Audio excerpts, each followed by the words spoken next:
Yo, what is up guys, your boy IzuKage here with a new what if, and this what if is what if Naruto had Thor's hammer. Don't forget to like, subscribe, and let's begin.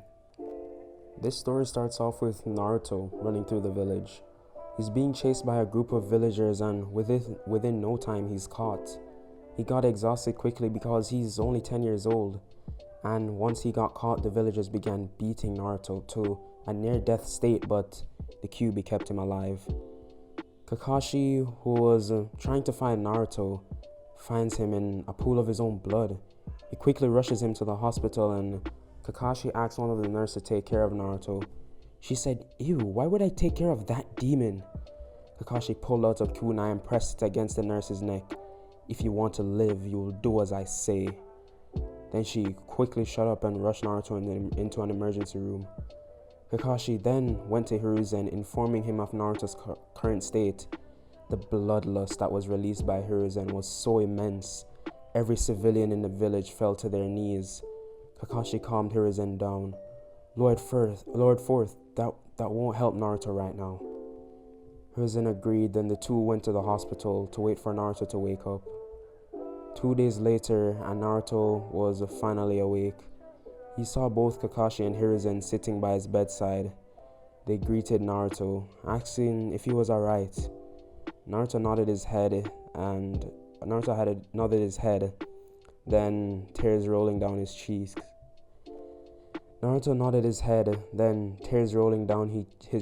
He says, "Why do they treat me like this?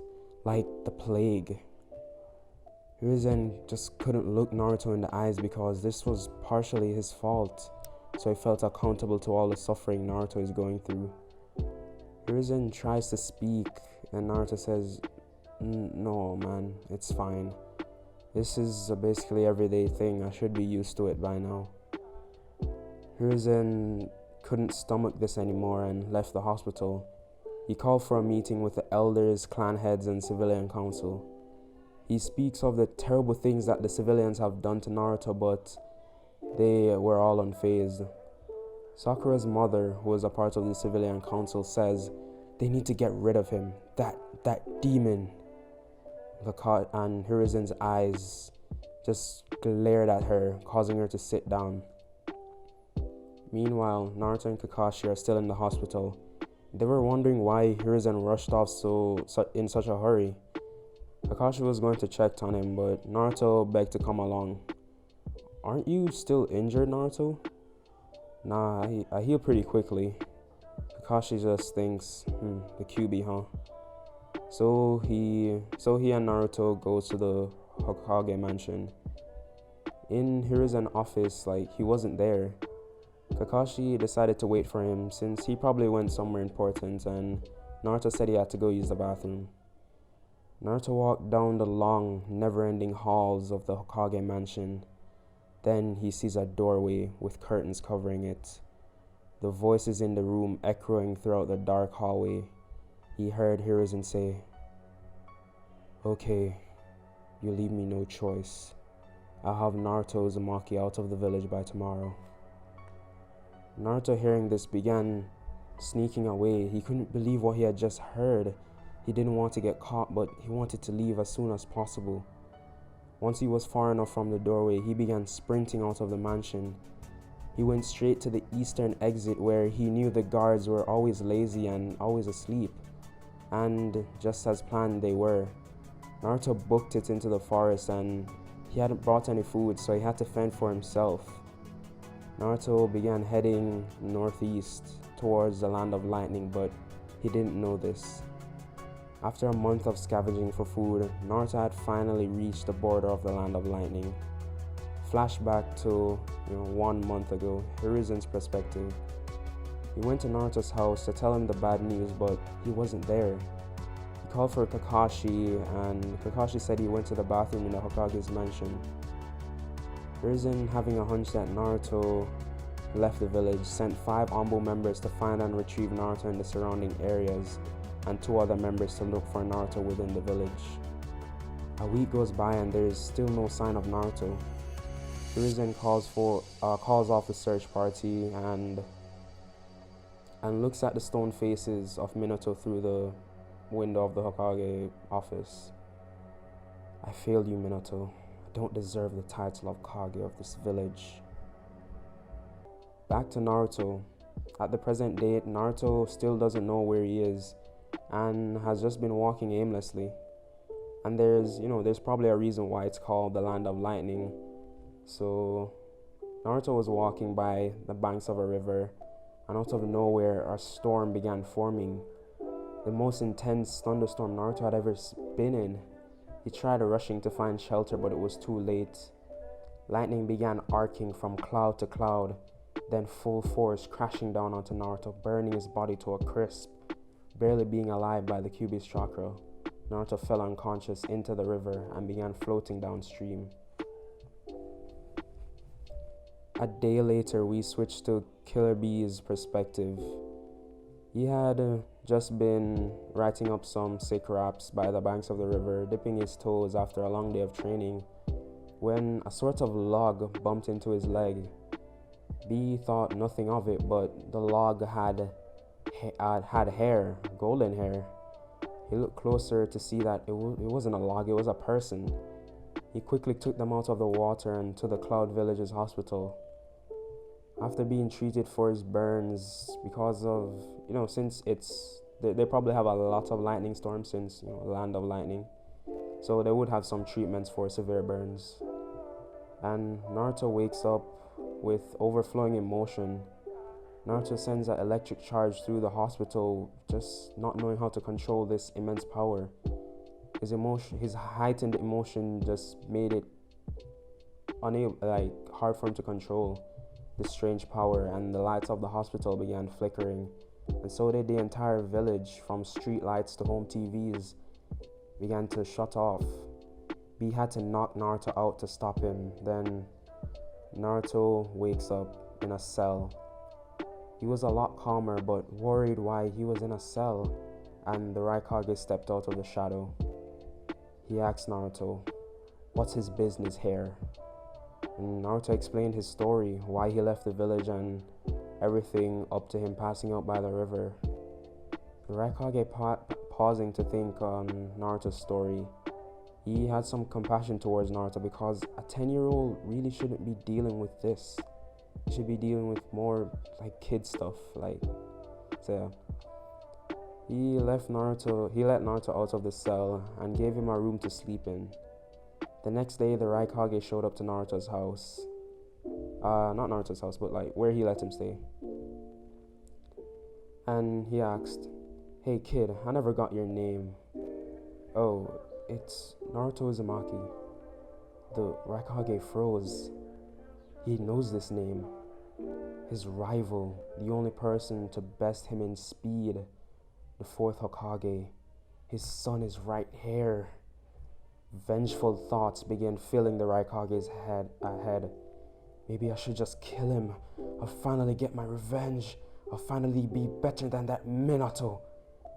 But he gets back to his senses. The fourth is already dead. He has nothing to prove, and there's no point. Why kill this boy? He has done nothing. Plus, B had informed him that he had sensed a tailed beast within Naruto, even stronger than his own, so it must be the Nine Tails Jinchuriki. So he would be an asset to the village. So the Raikage questions Naruto about the power he displayed in the hospital. Naruto said he was just confused himself. He didn't know what happened, and the two went to a training ground. The whole day, Naruto had been trying to use the power he had that day, but just couldn't harness it. So he went to bed for that day, and the next day, the Raikage, gives Naruto a weapon. Since he displayed some lightning abilities, he gave him a hammer, forged from a special metal only found in the Land of Lightning. This metal conducts and stores lightning. The metal is called Mjolnir, which the hammer gets his name from. When Naruto took the hammer, it was as if it was weightless. Not weightless, but just really light. And the Raikage was surprised because he had to be in his lightning cloak just to carry it. and even that was him like struggling using both arms. And in Naruto's hands, the hammer began to glow, and lightning began surrounding Naruto's body, then streaming into the hammer. Naruto began floating in the air, and his muscles forming, making his body buffer, and his eyes began glowing an electric blue. A was shocked at this transformation and the fact that Naruto is still floating, but he calmed down, and Naruto just walked up to A, hugging him, thanking him. Because, like, all his life, Naruto has just been treated like dirt, like scum, basically. So, I have a 3-year time skip. Naruto, no, 6-year time skip. Naruto has been training with the Raikage and B, and I'm going to age down Darui and Yugito, who is the Two-Tailed Jinchuriki for those who don't know. So Naruto is on a Genin team with them, and they're all 16 years old at this point, and the third Hokage gave up his position to Tsunade, who he made, some ambush search for her because he's just been feeling guilty over these years for Naruto's disappearance.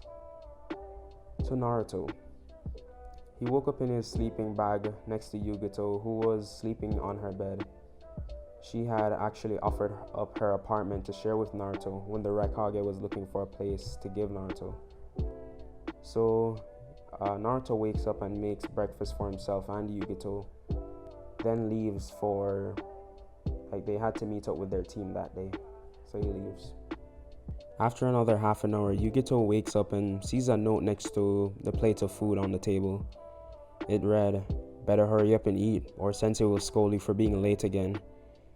Yugito, thinking that she was late, she quickly changed and with the plate of food in hand, she ran to the training ground. When she reached, she didn't see anyone but Naruto, and she was confused. Naruto, seeing her, says, "Oh, seems you're out early. Our team won't be here for another hour." Yugito was pissed off that Naruto tricked her because she never checked the time and just assumed that she was late. Naruto then dodged some playful hits towards him, then stole a slice of bread off her plate, which made her even angrier. So, fast forward an hour and Darui and their sensei, which is gonna be B? Nah, the team would be way too strong. Black Lightning and Three-Tailed Beast? No. So it's Darui, Naruto, Yugito, and Samui. So they go to Raikage's office for a mission. The Raikage, knowing that every member on this team is basically Jonin level, but they have to go through the ranking system, so either way, he gives them a B rank mission to assassinate Zabuza Momochi. They leave the village after packing some supplies because if it takes 3 days to go to the sand village from the leaf, I would say it takes like a week to get to the land of waves from the lightning village, from the cloud village. So, and the reason why it took Kid Naruto a month is because, he was a kid. He got tired often and spent a lot of time foraging for food. So, after a week, they arrive at the land of waves, and they've just been sprinting straight to the land of waves, only taking a break to sleep or eat. So they reach and they see a cloud of mist covering the unfinished bridge and sense 3 powerful chakras. Samui says she'll go to the fast one because she could sense someone on the verge of death, and Naruto, Darui, and Yugito go to the 2 powerful ones fighting. Those 3 go to Zabuza versus Kakashi, and when they arrive, Zabuza tries swinging a sword at Naruto, but he blocks it with Mjolnir. Yugito fires blue flames at Zabuza, and Daru uses lightning release, Thunderbolt, but Zabuza dodges, turning into a log, and kicks Darui from behind. Naruto deciding it's just gonna be a pain and finish this because Naruto spars with the 4th Hokage and B often, so he's really fast and he can beat the Raikage if he uses the hammer to absorb all his lightning. So Naruto charges up his hammer. He spins it really fast and throws it towards Zabuza.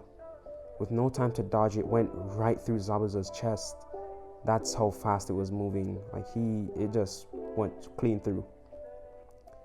So to Samui, she took care of Haku with little difficulty and used her limited healing abilities, so Sasuke regained consciousness. After the fog cleared, Kakashi saw Minato. No, wait, Minato's dead. Wait, Naruto? And he said this out loud, so Naruto looked back and said, "Oh, hey Kakashi, long time no see." After Kakashi was just looking at Naruto dumbfounded, he saw the clothes along with his headband and thought, so he's a Cloud Shinobi now. Yugito helped up Darui, and Samui had Haku slumped over his shoulder, and Naruto had Zabuza over his shoulder. They sealed the bodies inside 2 scrolls as they were leaving. So yeah, they sealed the body in 2 scrolls. And as they were leaving, Kakashi asked, "Wait, Naruto, what have you been up to all this time? The third actually gave up his position because he couldn't find you." Naruto's teammates held on to Naruto, then he looked at Kakashi saying, "Nothing much. Plus, that old man was way past retirement." And he began spinning Mjolnir and began flying back towards the cloud, this time only taking a day of flight because it was way faster. So, to Kakashi, he quickly gathered his team, who was himself, Sasuke, Sakura, and some irrelevant character. Kakashi quickly went back to the leaf and reported what he saw to Lady Tsunade. She looked down at her desk before saying, "Seems we're gonna have to get our Jinchuriki back from the cloud." And this is where I'm gonna leave this one off. Thank you guys for sticking to the end of the video. Hope you liked it, and I'll see you guys in the next What If.